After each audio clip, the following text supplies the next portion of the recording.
Hello learners. Welcome to this free Microsoft Excel course, so without any further ado let's begin. In previous videos, we learned about count and count a function. If not, you can find their links in video description.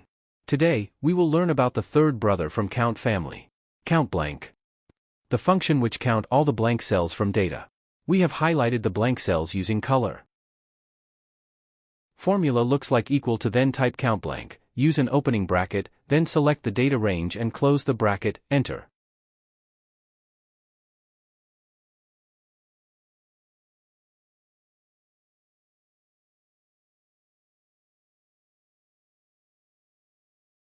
Now, let's see this in action. Use equal to, type COUNTBLANK, pressing tab will auto add opening bracket, then we'll select our data range, and close the bracket, and enter.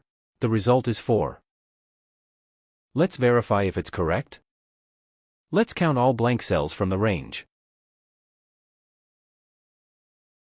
It's perfectly matched. And that's how COUNTBLANK function works. That's wrap up for this video. Do check out the playlist for more. Thank you for watching and hit that subscribe button.